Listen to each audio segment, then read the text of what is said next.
Tardes, casi noches por día, ¿no? Espero que se encuentren bien, que estén pasando un buen fin de semana. Eh, y bueno, gracias por la invitación, ante todo. Es un gusto siempre hablar con ustedes, compartir un poco de lo que uno va aprendiendo y va desarrollando en su día a día en investigación. Y más todavía si viene de SOCIMED, de donde yo también fui parte en algún momento, ¿no? Es un gustazo, chicos. Entonces, hoy día me han encargado hablar sobre los diseños de estudios, ¿ok? Diseños de estudios, pero lo vamos a ver de una forma bastante general, ¿sí? De una forma bastante global, yendo a lo que ustedes seguramente van a ir desarrollando con mayor frecuencia o lo que van a hacer lo que se suele hacer más siendo estudiante de medicina, ¿ok? También se los comento por experiencia, ¿no? Obviamente. Entonces, ahí nos vamos a enfocar sobre todo en los diseños observacionales, ¿sí? No pretendo ahora abordar los diseños experimentales, ensayos clínicos, estudios con experimentales, porque pues inclusive son un curso completo aparte, ¿sí? Y también va a ser tal vez poco útil para ustedes, ¿sí? Estoy optando por utilizar la presentación que suelo brindar en Evisalud y vamos para adelante. Bueno, soy Jonathan Mejía, estos son mis datitos, por si desean tener alguna información extra mía. Básicamente me dedico a la investigación, soy médico, y mi área de investigación son sobre todo la toma de decisiones y la síntesis de evidencia. Dos cosas que vamos a tratar hoy, diseños de estudios así de forma eh, muy general. Vamos a ir viendo sobre todo uno a uno de ellos, que lo importante es que ustedes puedan luego entender qué diseño es el que ustedes van a pretender realizar, ¿sí? Que eso es lo más importante, definirlo, definirlo como tal, y por ahí también conocer algunas ventajas, desventajas, ¿no? De cada uno de ellos para que puedan adaptarlo a su situación o a su contexto. Y luego, un extra, ¿sí? En el que usualmente suelo ir un poco más a fondo, pero ahora vamos a verlo de forma ahí general, para que puedan ver cómo el diseño de estudio tiene una fusión con la pregunta pico, ¿sí? Que me parece que ustedes ya lo vieron en sesiones anteriores, por ahí me comentaron eso, ¿sí? Vamos entonces para adelante.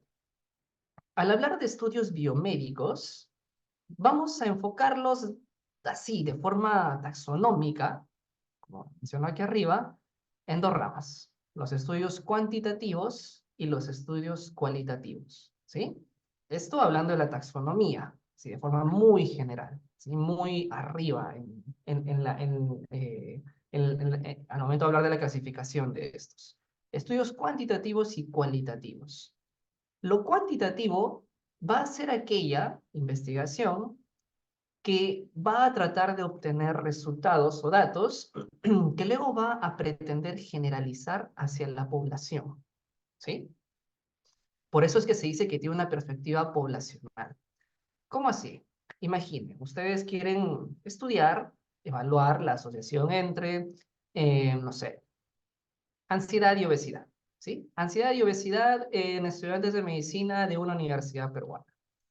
Ustedes plantean su estudio y lo que van a hacer es obtener una muestra, ¿no? Una muestra de esta universidad para que pretendan que los resultados que obtienen a través de esta muestra puedan ser generalizables hacia la población. ¿Cuál sería la población? Los estudiantes de medicina. Así de forma muy general. Puede ser del Perú o del mundo, inclusive, no lo sé.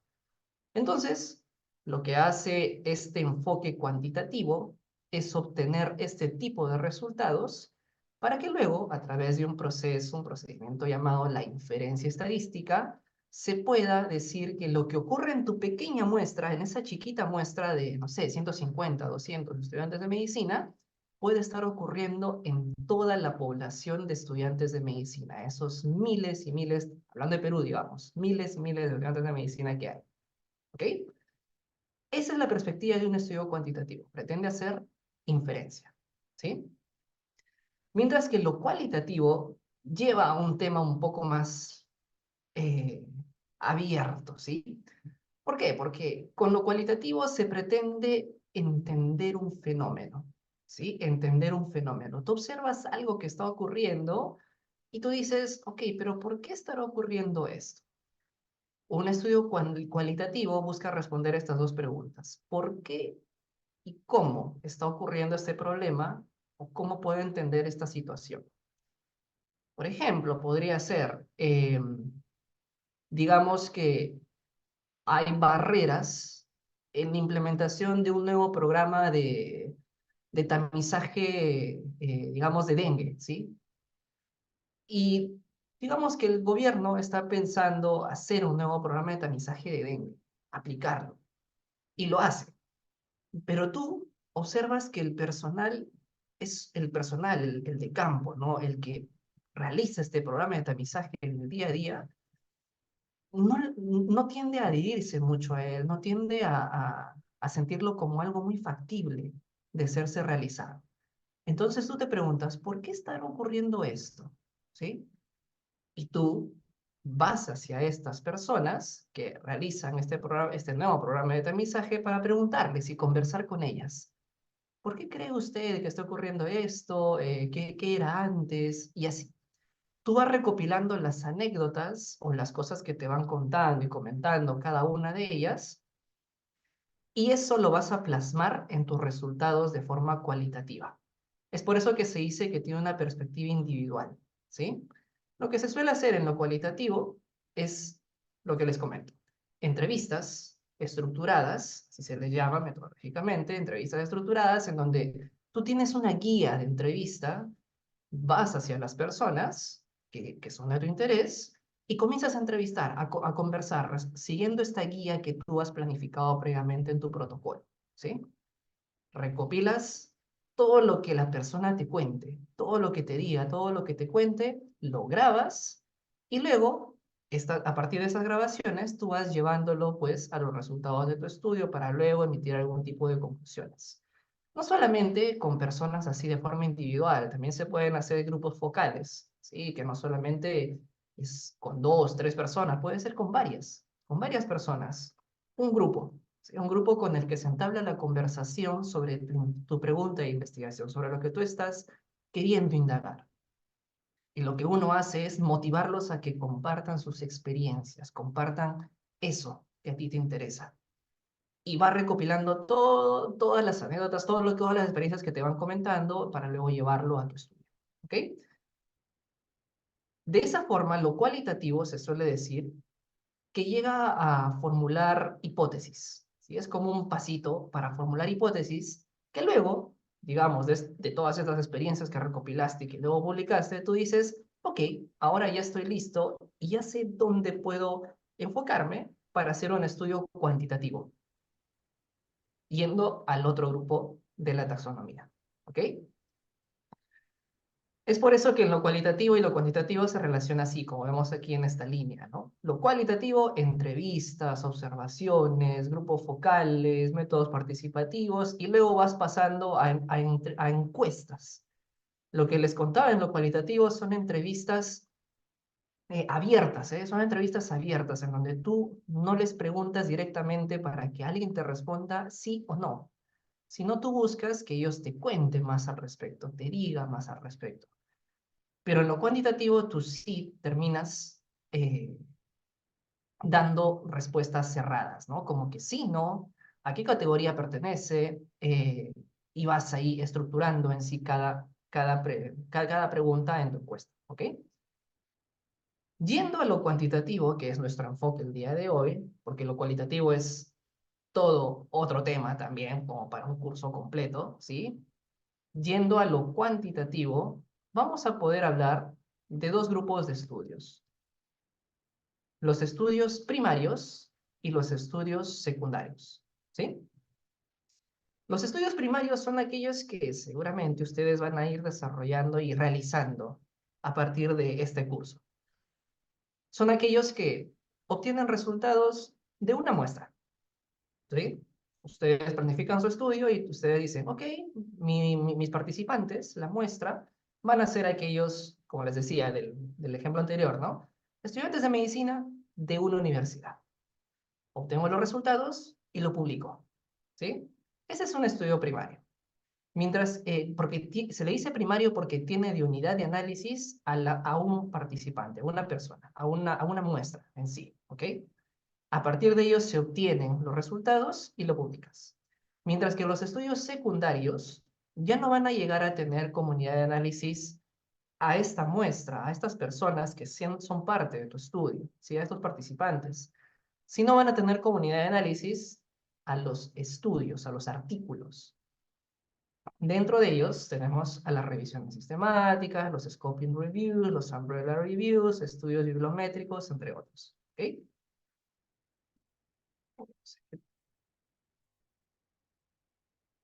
Ejemplos. Estudios primarios. Ustedes obtienen resultados de esta forma, ¿no? De esta forma van a ir a las tablitas y van a ir presentándolos para cada una de las variables, cada uno de los grupos que son parte de su estudio, mientras que los estudios secundarios se obtienen los resultados así, de esta manera, donde tú puedes identificar a cada artículo que ingresó al análisis, ¿no? Cada uno de los artículos. Aquí está por autor año, ¿no? Y observas los resultados de cada uno de estos artículos que luego son metaanalizados en una revisión sistemática para obtener un resultado global de todos ellos, ¿no? La unidad de análisis aquí vendría a ser cada uno de los artículos. En comparación a lo otro, ¿no? En los estudios primarios, en sí son los participantes de cada estudio. ¿Ok? Por otra parte, en lo cualitativo tienes este tipo de resultados. Como les decía, esto de barreras institucionales, recurso humano, ¿qué te dicen las obstetras? Hay días en que no hay profesionales, vienen y no hay quien los atiende, y los pacientes que ya no vuelven, y tú sabes que el tiempo es importante acá, esto te dice la obstetra número 1, ¿verdad? Y luego vas presentando lo que te dice la 2, la 3, o lo que te dice todo el grupo, y así, etcétera, etcétera. De esa forma, vienen a hacer los reportes de resultados y cuando ustedes se enfrenten o lean, pretendan leer estos estudios, pues van a poder identificarlos más o menos por estas características. ¿Ok? Yendo a los estudios cuantitativos, tenemos, como les decía, estudios primarios y secundarios. Los secundarios son los que les contaba, ¿no? Los que tienen unidad de análisis al artículo. Revisiones sistemáticas, revisiones de alcance o scoping reviews, bibliométricos, entre otros. Vamos a enfocarnos en los estudios primarios. Este mapa conceptual es recontra útil, ¿sí? Si ustedes quieren identificar, tal vez están leyendo un artículo y dicen, oh, bueno, no tengo muy por seguros qué tipo de estudio es, qué diseño tiene. Pues puedes ir orientándote con este mapa conceptual, o también cuando ustedes elaboren o vayan planificando su estudio, pueden utilizarlo. Partimos de esta pregunta. ¿Los investigadores planificaron la intervención? Si planificara una intervención, estaríamos dentro de los estudios experimentales, ¿sí? Intervención pueden ser muchas cosas, ¿eh? Puede ser un nuevo medicamento, puede ser un nuevo procedimiento quirúrgico, una nueva técnica quirúrgica, no lo sé. Puede ser también un nuevo programa de tamizaje, un nuevo programa educativo, ¿sí? Pueden ser muchas cosas. Si lo planificaron, estamos dentro de lo experimental. Y luego nos preguntamos, ¿hubo alguna asignación al azar? ¿Hubo alguna aleatorización? Si decimos que sí, estamos dentro del ensayo clínico aleatorizado. Si decimos que no, pues estamos dentro de los estudios cuasi experimentales. ¿Ok? Los ensayos clínicos aleatorizados tienen esa gran bondad de la aleatorización y tener un grupo control. Son las dos características más importantes. ¿Sí? ¿Qué significa aleatorizar?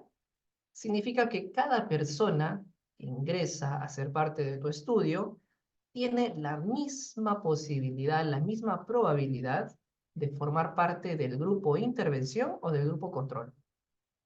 Además, que la aleatorización permite que aquellos que sean parte del grupo control sean muy parecidos en características a los que forman parte del grupo intervención. ¿Sí? Es decir, intervención y control van a tener características basales muy similares o parecidas, lo cual es recontra importante, porque luego esto se traduce en que los resultados que obtengas van a tener menos sesgos, ¿sí? Sí, por decirlo de una forma muy grosa, ¿ok? Lo cuasi experimental pueden ser de diversos tipos de estudios. Por ejemplo, los pre-post, ¿no? Donde planificas la intervención, pero no tienes un grupo control. Solamente es un solo brazo en donde planificas un pre-post, que son tal vez los más conocidos o los más también desarrollados, realizados. Pero nos vamos a enfocar en esta rama, que verán que también es bastante grande, lo observacional, en donde los investigadores no planificaran una intervención. Si no lo hicieron, es un estudio observacional. Y luego te preguntas, ¿evalúa la relación entre variables? Voy a evaluar relación entre variables. Con relación, si ustedes quieren llamarlo, también pueden decir asociación, ¿sí? ¿Voy a evaluar una asociación entre variables? ¿Sí o no? Si ustedes dicen que no, pues estarías dentro de un estudio descriptivo, ¿no? Porque solamente vas a dar resultados como, ¿cuál es la prevalencia de diabetes tipo 1 en, no sé, en Lambayeque? ¿O cuál es la prevalencia de atrofia muscular espinal en Lima? Es un estudio descriptivo meramente, ¿no? No voy a evaluar, mi pregunta de investigación no pretende evaluar una asociación entre dos variables. Ojo que los estudios descriptivos pueden ser de diversos tipos también, ¿eh? Luego les comento esto. Dentro de los estudios analíticos, ustedes estarían pues dando una respuesta que sí, ¿no? A que van a estudiar o van a evaluar una relación entre variables. Aquí es en donde marcamos, y es muy importante que ustedes conozcan y sepan que tenemos dos tipos de variables, ¿no? Que pueden ser llamadas también de dos formas. La variable exposición, ¿no? La variable exposición y la variable desenlace. Entonces es contra importante que ustedes tengan marcados y bien identificados cuál es su variable exposición, o también llamada independiente, como quieran llamarlo, y la variable desenlace, también llamada dependiente. ¿Sí? ¿De dónde viene esto de las variables exposición y desenlace en tu estudio? De algo que ustedes ya han visto previamente, algo llamado pico. Pico. ¿Ok? Pico. Pico, o que también puede ser peco, ¿no? Aquí es en donde tú tienes a tu población, a tu exposición, el comparador y el desenlace, outcome, ¿no? Outcome o desenlace. De aquí es de donde jalas esto, ¿no? Por ejemplo, en lo que yo les decía, ansiedad asociado a obesidad. ¿La población cuál era? Estudiantes de medicina, ¿no? Estudiantes de medicina. ¿Cuál sería la exposición? Ansiedad. Ah, que tengan ansiedad. Ansiedad. Ansiedad. ¿Cuál sería el comparador? Los que no tienen ansiedad. ¿Y cuál sería el desenlace? La presencia de obesidad, ¿no? Obesidad. Y de aquí es de donde yo voy jalando, ¿no? Ah, vale, entonces mi variable exposición es la ansiedad. Desenlace, obesidad. Muy bien, entonces tú estás aquí sí evaluando una asociación, una relación entre dos variables. Es un estudio analítico. Aquí pasas a la siguiente pregunta. ¿En qué momento estás midiendo estas dos variables, la variable exposición y la variable desenlace? ¿En qué momento? ¿Cuándo? ¿Sí? Y hay tres escenarios. Comencemos del más sencillo, el del medio. Si al mismo tiempo mides, en un mismo momento, mides la exposición y el desenlace, estarías en un escenario en estudio transversal. Si tú primero mides la exposición y luego, después de un tiempo de seguimiento, evalúas el desenlace, estarías en una cohorte. Pero si tú primero mides el desenlace, digamos hoy, mides el desenlace y preguntándoles a los participantes de tu estudio, exploras la exposición, pero en su pasado, preguntándoles para atrás, estarías en un estudio de caso control. A ver, vamos a ver. Teniendo este escenario, ¿sí? Ansiedad asociada a obesidad. Hay muchas formas de hacerlo, ¿eh? puedo yo ir a esa universidad, a esa escuela de medicina, y hoy mismo ir y darles un cuestionario para evaluar la ansiedad y a la vez tomarles las medidas antropométricas, sacarles el IMC y de esa forma ya tengo los datos de obesidad. ¿Qué estoy haciendo? Estoy midiendo en un solo momento. En un solo momento. A esto también se le conoce como una fotito del momento. Entonces, estaría en un estudio transversal. En un solo momento. Puedo hacerlo de otra forma, ¿eh? Primero, digamos que hoy voy a evaluar la ansiedad en los estudiantes de medicina. Aplico el cuestionario, evalúo los resultados y digo, ah, mira, 20% tiene ansiedad y 80% no tiene ansiedad. Muy bien, sigámoslos en el tiempo, sigámoslos hasta el final del periodo académico, de todo este año, ¿sí? Sigámoslo. Le seguimos durante este tiempo que planificamos y vamos en diciembre, tal vez, no sé, y en diciembre les tomamos la medida antropométrica, el IMC, para evaluar si tienen o no tienen obesidad, ¿sí? Entonces, ¿qué estaríamos haciendo? Hoy evaluamos ansiedad y en el futuro estamos evaluando obesidad. Ese sería un estudio de cohorte. ¿Y cómo haría algo de caso control? Comenzaría por qué medir, por el desenlace. Entonces, hoy yo les tomaría, digamos, si son ustedes, a todos ustedes, el IMC. Les saco las medidas antropométricas, peso, talla, calculo el IMC y tengo aquellos que son, pues, mis casos y mis controles, ¿no? Los que tienen o no tienen obesidad. Y luego, yo les pregunto a cada uno de ustedes, ok, ¿recuerdas hace un año atrás, cuando comenzó el periodo académico anterior, eh, ese momento de tu vida, ¿sí? De incertidumbre, cuando comenzabas este nuevo año académico? Bueno, recuerda ese momento y responde este cuestionario. Pero ojo, recordando ese momento de hace un año, ¿eh? Y responde este cuestionario que tiene por intención evaluar si tienes o no, si tenías o no tenías ansiedad en ese momento. Ese sería un estudio de caso control, ¿ok? Hay fortalezas, hay debilidades en ellos y eso lo vamos a ir viendo en lo que viene adelante, ¿sí? Vamos a... Yo ahora les he marcado todo, les he tratado de narrar, ¿no? Dándoles un casito por ahí, pero ahora vamos a verlo gráficamente para, para hacer un poco más de énfasis en esto, ¿sí? Porque es lo más importante que quiero que se lleven. Identifiquen bien este tipo de diseño, ¿sí? Diseño transversal, les decía, en un solo momento. ¿Recuerdan? La fotito del momento, la fotito del momento. En la línea de tiempo tienes tú el hoy. Un diseño transversal evalúa la exposición y el desenlace en este mismo momento, en el hoy. ¿Ok? Si fuera un diseño de cohorte, tienes el hoy, pero vas a ir hacia el futuro. ¿Ok? Entonces, en el hoy, tú estarías evaluando la exposición y luego irías hacia el futuro para evaluar ¿qué cosa? El desenlace. Sigues a los participantes y en el futuro evalúas el desenlace. En un ensayo clínico aleatorizado, ocurre algo parecido que en el de cohorte, ¿eh?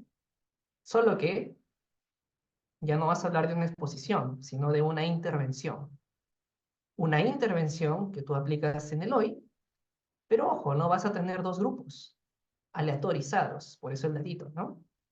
Algunos que reciban la intervención y algunos que no reciban la intervención, que reciban el comparador, el control. Sigues a estos dos grupos y en el futuro vas a evaluar el desenlace. Tal vez puede ser la mortalidad, la sobrevida, lo que te interese. Y también tenemos el caso de un estudio caso-control. Miren que ahora el hoy está más tirado a la derecha, ¿no? ¿Por qué? Pues porque en el hoy tú irías a evaluar qué cosa, ya no la exposición, sino el desenlace. Explorando el desenlace, tú defines a tus casos y controles. Casos, los que tienen el desenlace, controles, los que no lo tienen. Y ahora vas hacia el pasado. A estos casos y controles les preguntas por su pasado. Vas ahí hurgando en su pasado para evaluar si antes ellos tenían o no tenían la exposición. ¿Ok? ¿Ok? Según cada uno de los diseños, tú vas a poder calcular ciertas medidas estadísticas. En un estudio transversal, lo que vas a obtener son prevalencias. Prevalencias principalmente. Es decir, qué casos existentes hay. Lo que les decía, ¿no? Prevalencia de atrofia muscular espinal en tal región o en tal ciudad. En un diseño de cohorte, tú ya no tienes prevalencias, sino tienes incidencias. Es decir, sabes quiénes son los casos nuevos. Lo mismo obtienes en un diseño, en un estudio de ensayo clínico aleatorizado, incidencias. Mientras que en los casos y controles no tienes ni prevalencias ni incidencias. Obtienes odds. Es por eso que en los diseños de casos y controles se obtienen, se reportan los odds ratios, ¿no? Pero bueno, no quiero meterme de lleno en eso porque no es el objetivo ahora. Lo importante es que identifiquen esto de los tiempos, ¿sí? Exposición y desenlace y en qué tiempos y momentos se van midiendo para así que definan qué diseño de estudio están realizando. Pero estoy seguro que alguno por ahí me dirá, doctor, yo he visto que sí, son diseños de cohorte, pero hay dos tipos, ¿no? Inclusive yo te diría hay tres, pero vamos a estos dos. El diseño de estudio de cohorte se puede clasificar según la temporalidad. La temporalidad. Lo que veíamos en el anterior ejemplo era esta línea, ¿no? En la que el hoy está aquí tirado a la izquierda y vas hacia el futuro para evaluar el desenlace. Pero mira esta de aquí. El hoy está tirado aquí a la derecha, ¿eh? Bueno, aquí viene la cohorte retrospectiva, ¿sí? Tú te ubicas en el hoy, ¿sí? Este es el hoy, tienes el pasado hacia la izquierda. Entonces, lo que tú vas a hacer es igual. El mismo esquema del estudio de cohorte, pero planifícalo y míralo en el pasado. Ah, ¿cómo así? Tal vez les estoy mareando. Me pueden decir, me estás mareando. Digamos que ustedes quieren evaluar la asociación entre, no sé, eh, peso de, no sé, antecedente, ah, peso de recién nacido y dengue hemorrágico, digamos. Sí, cosa que se me ocurre ahora. Y ustedes lo que hacen es ir a las historias clínicas, ¿sí? Van a las historias clínicas del año 2000 al 2015, digamos, van a las historias clínicas y quieren hacer una cohorte retrospectiva. Entonces, partan por lo siguiente. Quiero hacer una cohorte que debería medir primero la exposición. Entonces, si ustedes van a las historias clínicas, tendrían que primero identificar aquellos que tienen el peso del recién nacido, ¿no? Clasificado, ¿no? Peso de recién nacido, peso bajo, peso normal, no lo sé. Entonces, identificas esto en el pasado y luego le haces un seguimiento en la historia clínica. A ver, veamos qué pasó de aquí a un año, a 2 años, a 3 años, a 4 años, cuando tuvo o le dio dengue, no lo sé. Y luego ves en el futuro, pero ojo que estás en el marco del pasado, ¿no? Ves en ese seguimiento si luego tuvo o no tuvo dengue hemorrágico. Ahí estarías formulando una cohorte retrospectiva. Recuerda, lo primero que debes identificar es la exposición, partes de ahí. Y luego le haces un seguimiento, sea en las historias clínicas o como decidas hacerlo, para ver si después tuvo o no tuvo el desenlace. Por eso dice aquí abajo, ¿no? Los datos ya fueron recolectados antes, ¿sí? Pero los estamos analizando en el presente. Mientras que en la prospectiva ocurre lo que ya les comentaba antes, ¿no? Esto es en el futuro. Es el diseño de cohorte, ¿no? Pero que está en el futuro, ¿no? En el que comienzas en el día X, cuando tú planifiques tu protocolo, tal vez puede ser de aquí a 2 meses, comienzas en ese día evaluando la exposición y vas haciéndoles el seguimiento hacia el futuro para evaluar el desenlace. ¿Qué dice aquí abajo? Los datos recién serán recolectados y analizados en el futuro.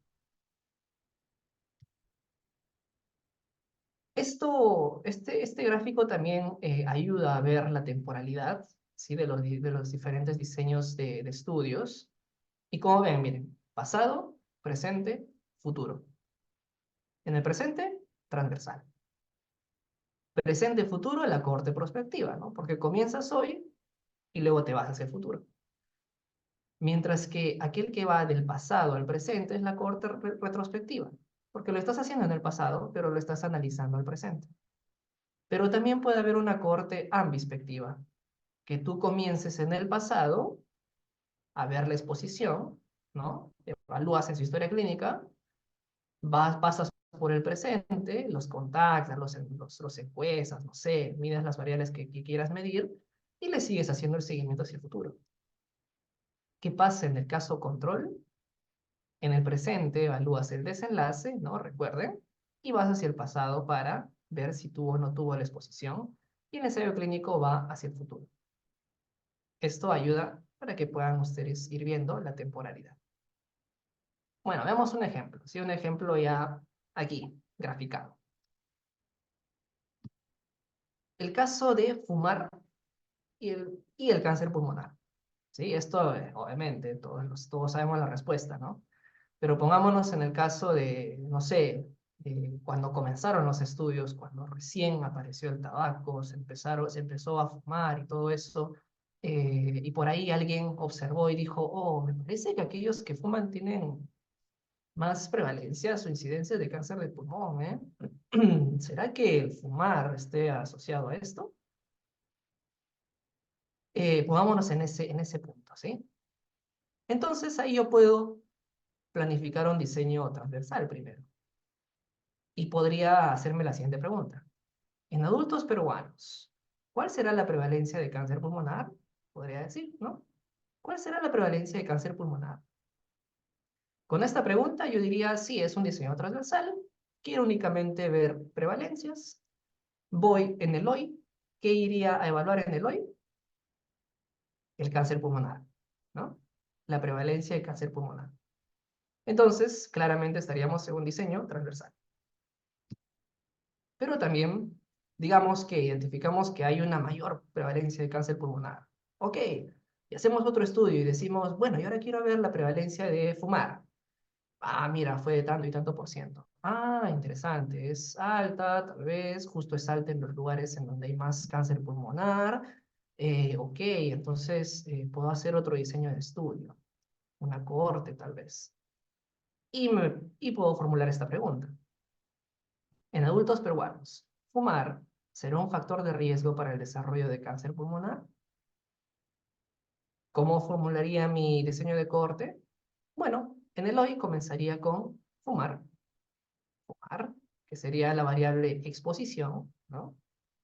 Y luego sigo a las personas hacia el futuro para ver si desarrollan el desenlace, cáncer pulmonar.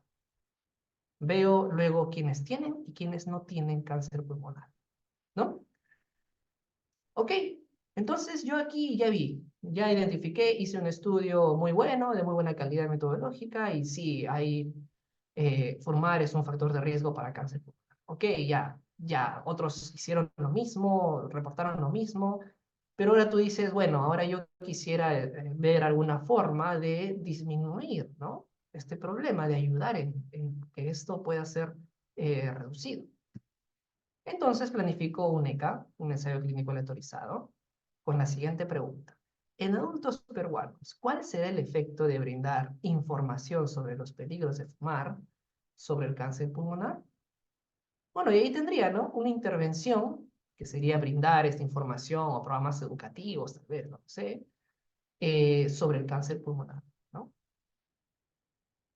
En el hoy iría a tener a la información, ¿no? A quienes doy la información y a quienes quizás no sé si no les doy o bueno, de forma académica tómenlo así, como que no les doy la información, ¿sí? Los aleatorizo a estos dos grupos y les sigo en el tiempo para ver si tienen o no tienen cáncer pulmonar finalmente. Otra forma de haber también estudiado esto pudo haber sido en un caso control, formulando esta pregunta. En adultos peruanos, ¿fumar estará asociado al cáncer pulmonar? ¿Qué haría? En el hoy evaluaría el desenlace, que sería, incluiría pacientes o participantes con cáncer pulmonar y participantes que no tienen cáncer pulmonar, ¿no? Los que tienen y los que no tienen, dos grupos. Y luego voy hacia el pasado para ver si eran fumadores o si no eran fumadores, ¿no? Muy bien. Entonces, ahí un ejemplito de cómo una pregunta, miren, la investigación puede ser hecha de diversas formas, ¿no? Atravesar cohorte, caso control y luego llevarlo inclusive a otro diseño que va más allá, ¿no? Como el ensayo clínico aleatorizado. Lo que quiero es de que ustedes identifiquen bien esto, ¿sí? Porque aquí siempre parten mucho las preguntas y las dudas cuando uno ve por primera vez esto de los diseños de estudios. Bueno, vamos a hacer un ejercicio en el que si les pediría su participación, chicos, chicas, pueden escribirlo en el chat, ¿eh? No hay ningún problema, yo tengo aquí en la otra pantalla el chat, sus respuestas, o si desean pueden prender el micro y comentarlo, que sería inclusive mejor, genial, rompiendo un poco la tensión, la timidez que pueda haber por ahí. Bien, un ejercicio. Chequen este estudio. ¿Qué te dice? Características del uso de tratamiento alternativo y complementario en dismenorrea en mujeres en edad fértil. Características del uso de este tratamiento alternativo y complementario en dismenorrea en mujeres en edad fértil. Muy bien. La pregunta es, ¿qué diseño de estudio utilizaron los autores? ¿Sí? Solamente eh, con el título, ¿eh? Solo con el título. Les dejo por aquí también el resumen por si quieren darse ahí una ayuda. Y me gustaría que ustedes me comenten. ¿Qué diseño de estudio creen que los autores pudieron haber utilizado en este estudio?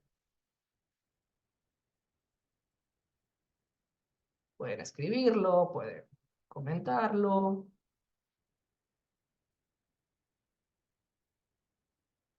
Genial, gracias Lucero. ¿Alguien más? Vamos, chicos, chicas. Estamos aprendiendo, ¿eh? No hay pregunta buena, no hay pregunta mala. No es una rotación. Ok, casos y controles, analítico transversal, interesante, descriptivo, interesante también. ¿Alguien más?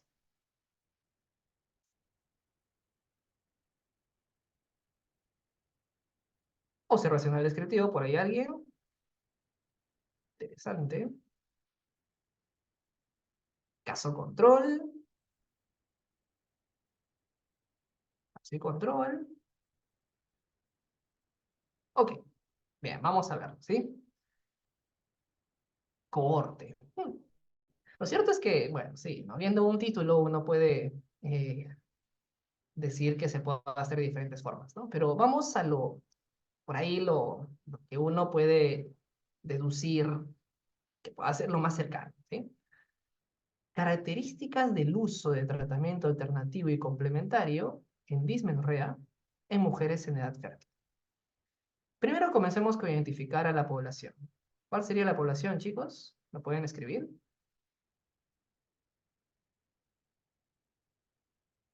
Solo la que aparece en el título, ¿eh? No quisiera que se vaya más allá. Genial, mujeres en edad fértil, perfecto. Esta sería la población. Población, ¿no? Población. Perfecto. Muy bien. ¿Cuál sería la exposición?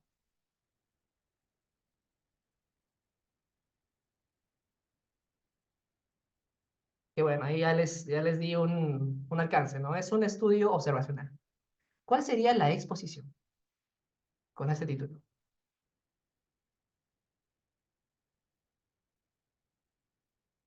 Otra pregunta. ¿Hay exposición?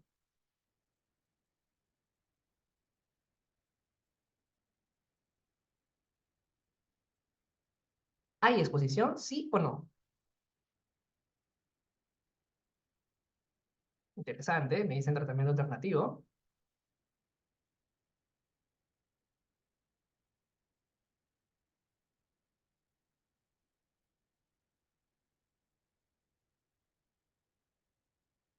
Ok, aquí yo les diría de que en sí no tenemos una exposición.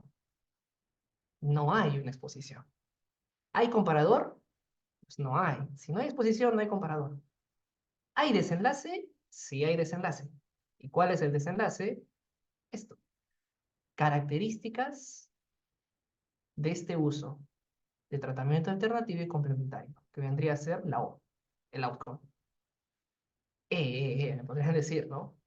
¿Qué me estás hablando? ¿Me estás diciendo que este estudio solo tiene población y solo tiene desenlace? Así es. Solo tiene población y solo tiene desenlace. ¿Ok? ¿Por qué? Porque es un estudio descriptivo, observacional, transversal, descriptivo. Si quieres decirlo así, completísimo. Miren, ¿cómo sería? Marcamos nuestra línea de tiempo en el hoy, fotito. ¿Qué estamos evaluando? Diseño transversal. ¿Cuál sería la pregunta? En mujeres en edad fértil, ¿cuáles serán las características del uso de tratamiento alternativo y complementario en dismenorrea? Ajá, ¿eh? Para que noten que un estudio transversal, descriptivo, que pueda ser meramente descriptivo, no solamente te va a decir como prevalencia de tal enfermedad. No. Aquí te está hablando de frecuencias y porcentajes de las características de este uso de tratamiento alternativo y complementario. No sabemos cuáles son, qué variables han medido, no lo sabemos, ¿no? Pero esto es lo que te están reportando. Entonces, en el hoy solamente evaluarían el uso de tratamiento alternativo y complementario en dismenorrea. Seguramente por ahí dirán qué es lo que más usan, qué es lo que menos usan de forma alternativa y complementaria, ¿no? Al final te están dando prevalencias. ¿Qué usan más? ¿Qué usan menos? Si tal vez usan más plantas, no usan más plantas para un tratamiento alternativo. Pero es un estudio transversal únicamente pues, que está describiendo características, prevalencias. ¿Ok? Otro más. Veamos este título. Consumo de café y cáncer gástrico y riesgo de cáncer gástrico en un estudio, una encuesta de salud poblacional de Singapur y China. ¿Qué dicen? ¿Qué diseño les parece este estudio? Consumo de café y riesgo de cáncer gástrico este, en este, en este lugar, Singapur y China. Ahí les dejo también un poquito de los métodos, no sé si alguien se atreve a darle un ojito.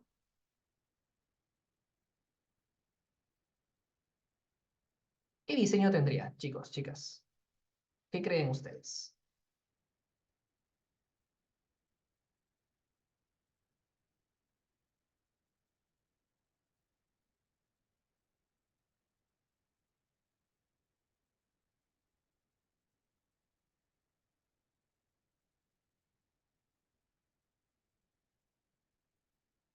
Hay mucho silencio en la sala.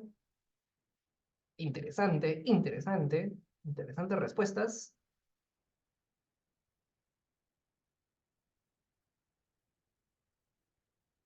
Genial, muy bien. Vamos a verlo, ¿sí? Algunos dicen corte, algunos dicen analítico transversal. Interesante. Veamos. Bueno, aquí está el plagio, ¿no? Yendo un poco en los métodos. Si hacían zoom, podían ver por ahí que te dicen que es una cohorte poblacional. Pero bueno, vamos a nosotros identificarla como tal. Primero identificamos a la población. ¿Cuál sería la población? Bueno, seguramente son aquellos adultos de Singapur y China, ¿no? Por ahí estaría la población. Población. ¿Qué más? Este estudio pretende analizar dos variables, la relación de dos variables. Sí, ¿no? Porque aquí te habla sobre consumo de café y también te habla sobre cáncer gástrico, ¿eh? Entonces aquí tú estás teniendo dos variables, que si lo consideras según el título, yo diría, ¿no? Ah, bueno, consumo de café puede ser mi variable exposición y el cáncer gástrico puede ser la variable desenlace, ¿no? La variable outcome.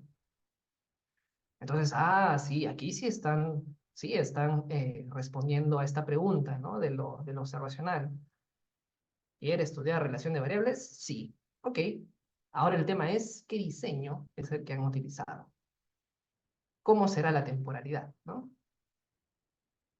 Bueno, nos dicen pues que es un estudio de cohorte, entonces nosotros diríamos, bien, ¿qué evaluaría primero? En el hoy, evaluaríamos el tomar café e iríamos hacia el futuro para evaluar quiénes tienen o no tienen cáncer gástrico, ¿sí? En el hoy, tomar café. Vamos al futuro y vemos quién tiene o no tiene cáncer gástrico final. ¿Cuál sería la pregunta de investigación que estamos por ahí respondiendo? Esta de aquí. En adultos de China y Singapur, ¿tomar café será un factor de riesgo para el desarrollo de cáncer gástrico? ¿No? Y de esa forma lo habrán realizado. Bueno, lo más seguro es que lo han hecho de forma retrospectiva, ¿no? Es decir, todo esto fue en el pasado, ¿no? Y en el presente analizaron los datos, ¿no? Lo más seguro. Pero ahí estaría nuestra respuesta, ¿ok? Y eso venimos a responder ahora, ¿no? ¿Es prospectiva o retrospectiva? Lo hicieron chicos en el pasado.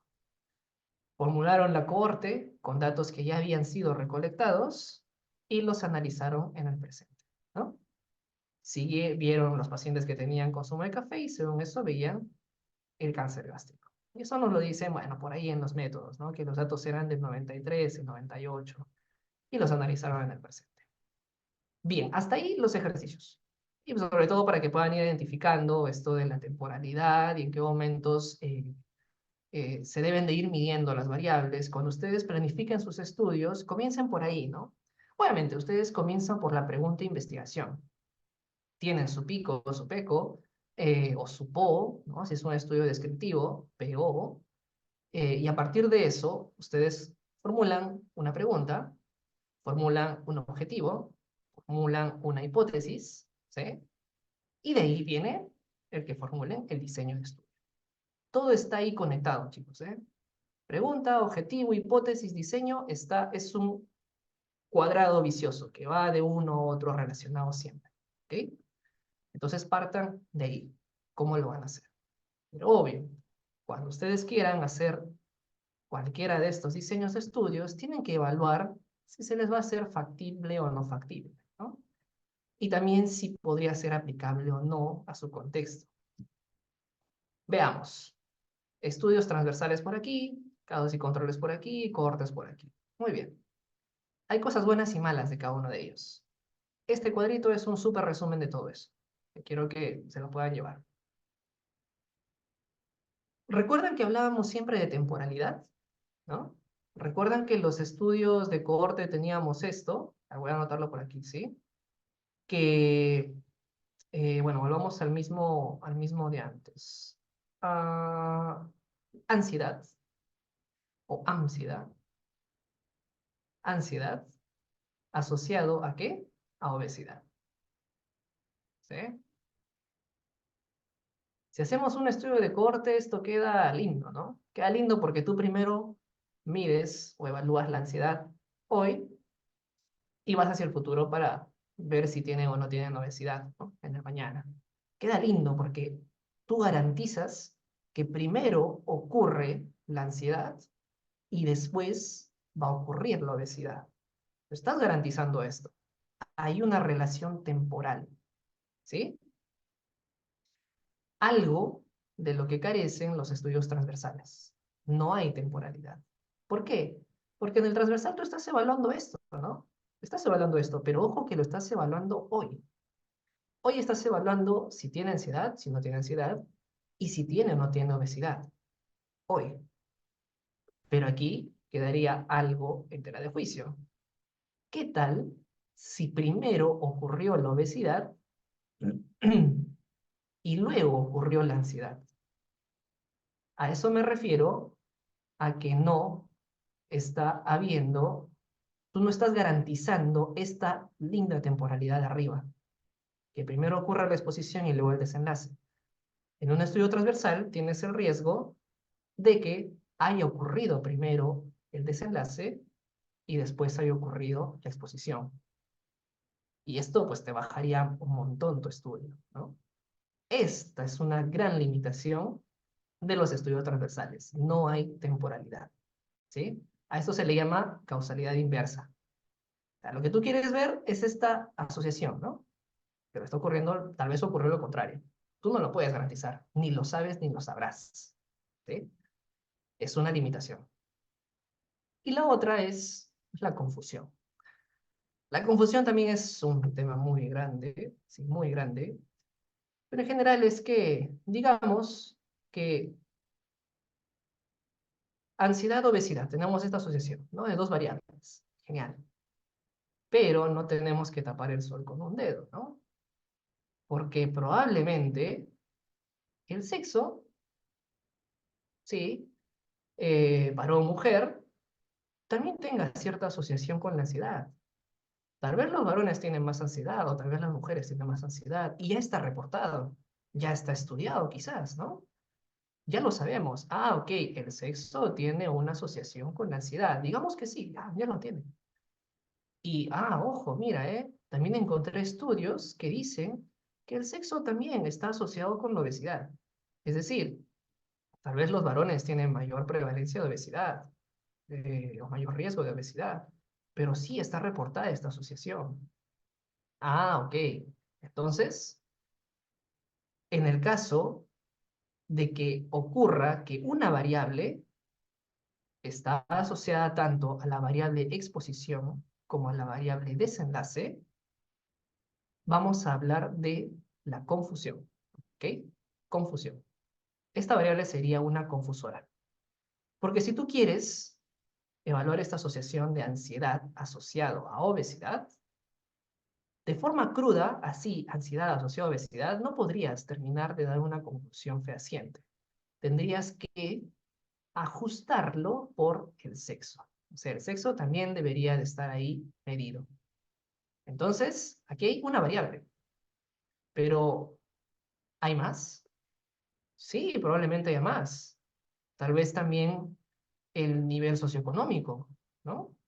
Puede ser el nivel socioeconómico por aquí. Tal vez el nivel socioeconómico también está asociado a la ansiedad. Y digamos, que tú ya encontraste estudios que sí está asociado. Y que también está asociado a la obesidad. Mira.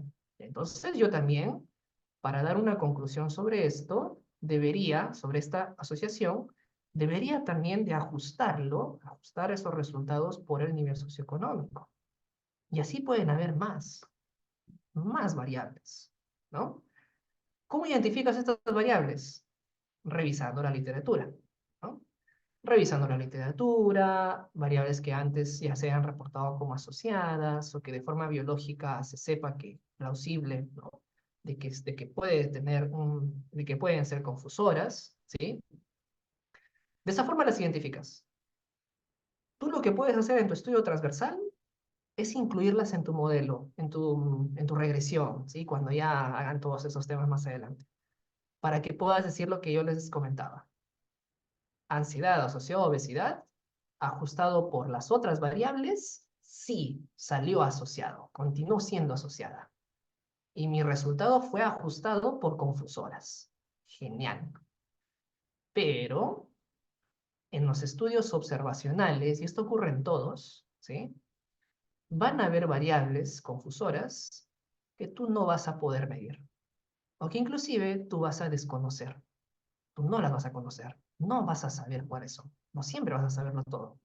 A pesar de que busques muchos artículos, no siempre vas a saber. Tal vez hay factores que no han sido reportados, ¿no? Y tú los estás obviando por eso. No los vas a saber. En los observacionales puede ocurrir eso, ¿sí? Claro, horarios de trabajo también, ajá, pueden ser varios, ¿eh? Pueden ser varios. En los observacionales ocurre eso, chicos. Todos están sujetos a esta confusión.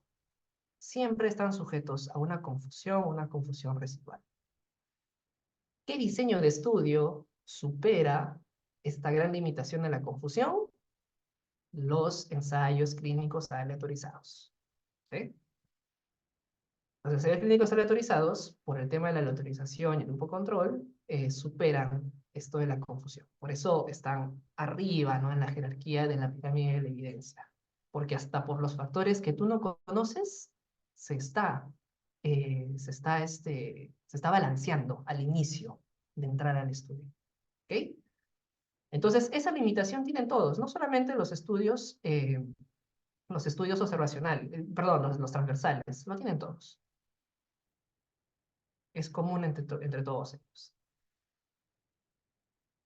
Además, también Además también, al hablar de la frecuencia del desenlace, digamos de obesidad, un estudio transversal va a ser poco útil si la frecuencia de obesidad es muy poca, ¿sí?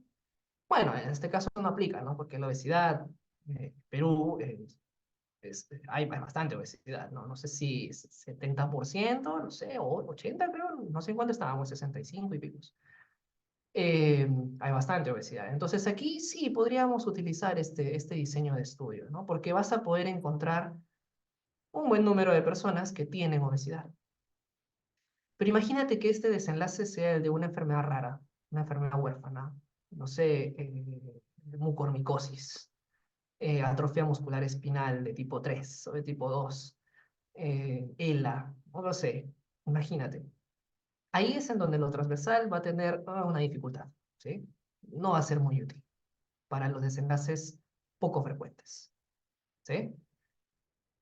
Lo bueno es de que va a ser menos costoso un estudio transversal, va a ser más rápido que puedas tú también desarrollarlo y desarrollar este estudio transversal.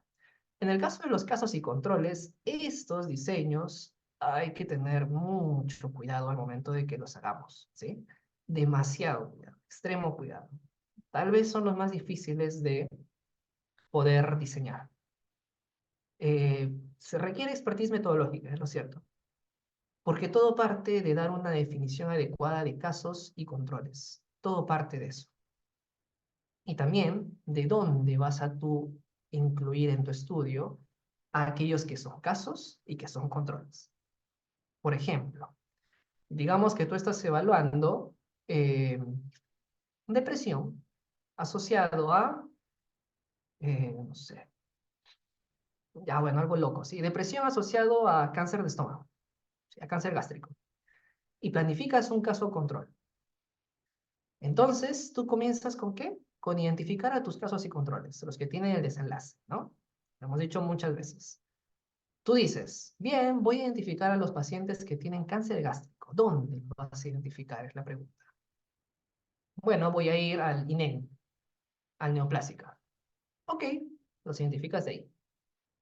Y ahora la pregunta es, ¿de dónde vas a identificar a tus controles? Que serían aquellos que no tienen cáncer gástrico. ¿De dónde lo harías? ¿De la población general? ¿Podrías incluir a tu vecino, a tu vecina?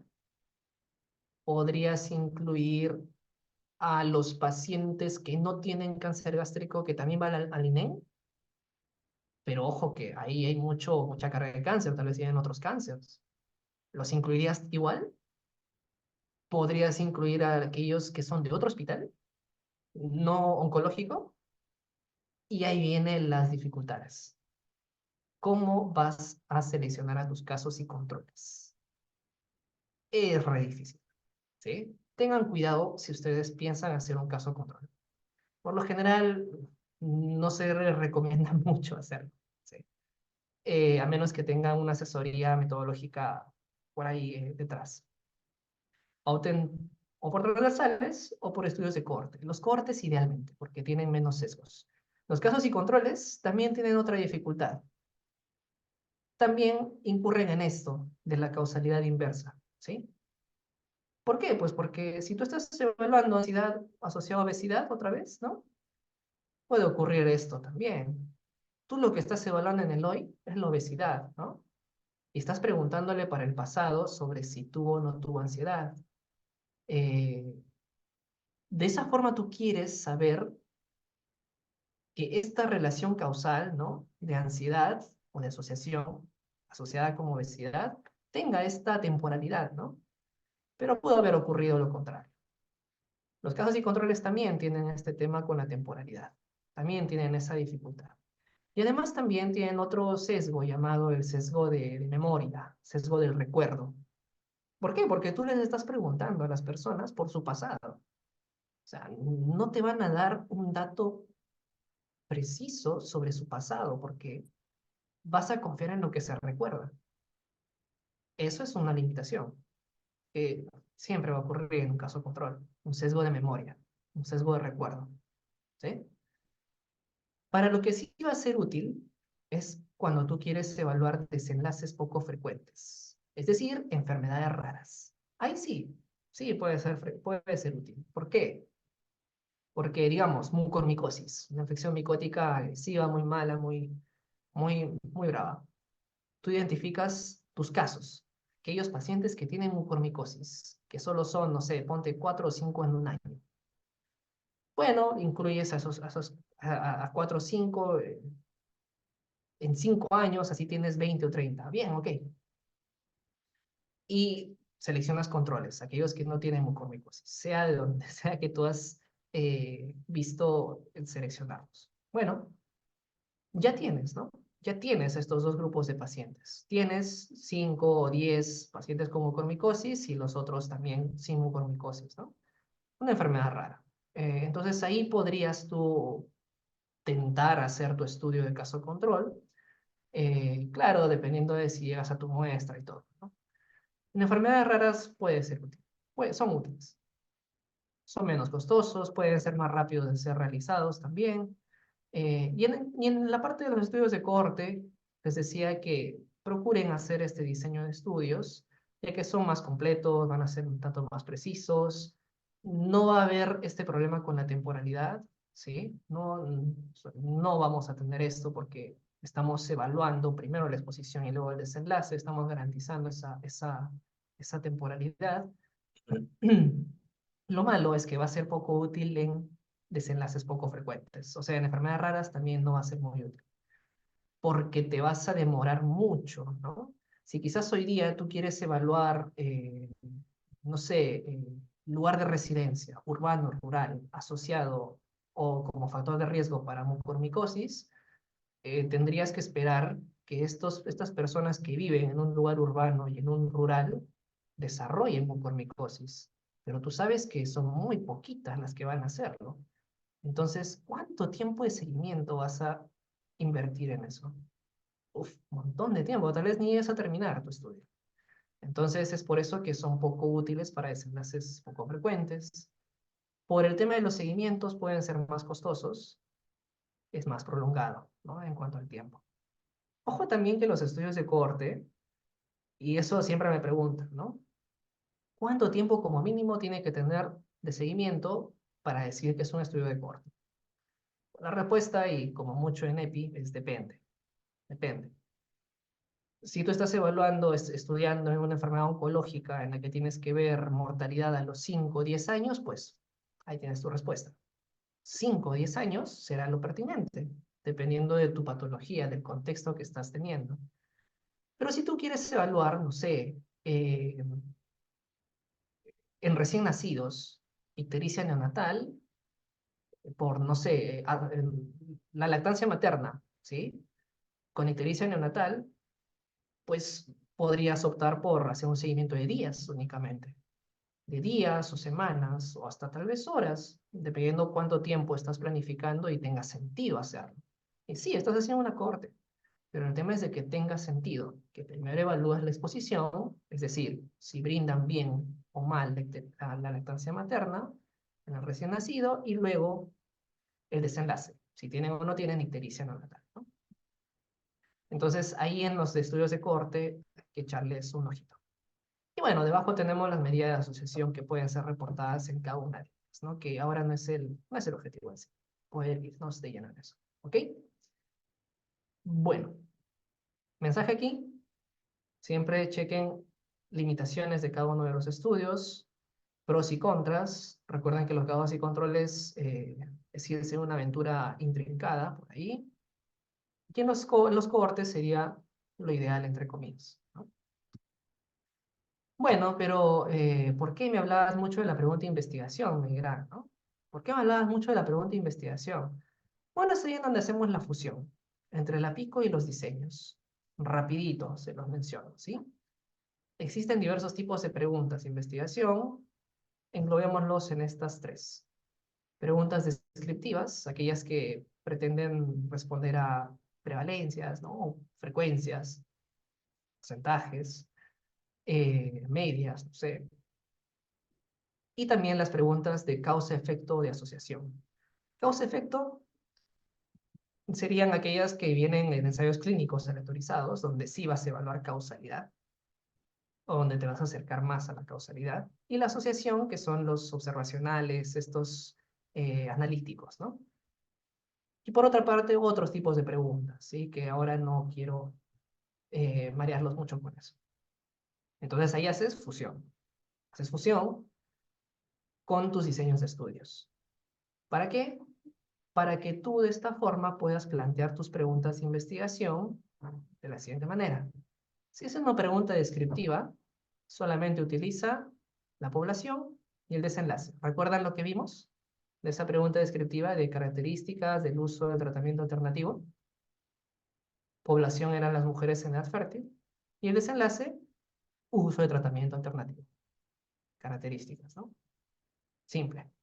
Si es prevalencia, puede ser, no sé, prevalencia de diabetes tipo 1 en adultos peruanos o en adolescentes peruanos.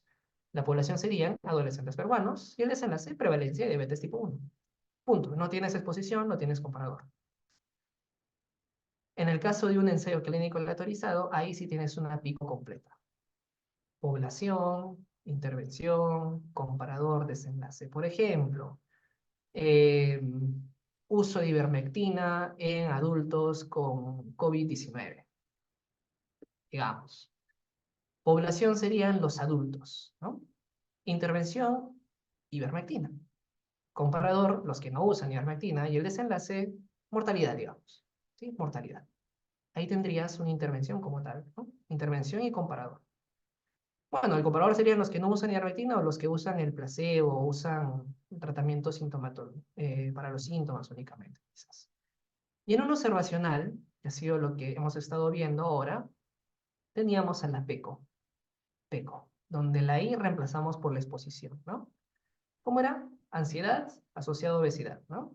La población eran estudiantes de medicina del Perú, exposición, ansiedad, comparador, los que no tienen ansiedad, y el desenlace, obesidad. Y ahí dábamos una respuesta a eso, ¿no? Bueno, con esto no quiero marearlos. Y hasta ahí sería, chicos. No sé si tienen alguna preguntilla, alguna consulta, alguna duda. ¿Todo quedó claro? Espero que sí. Recuerden seguirnos por ahí en nuestras redes sociales, en Mi Salud, eh, cualquier cosa en cuanto a diferentes charlitas. También vamos ahí comentándoles. Hay muchas charlas gratuitas que vamos sacando y también en los cursos que tenemos en desarrollo. Esto viene del curso de protocolos, ¿sí? De redacción de protocolos, que parece que en un mes va a salir, así que los que tienen interés, ahí está para todos. Genial, chicos, qué bueno que les haya gustado. ¿Dudas?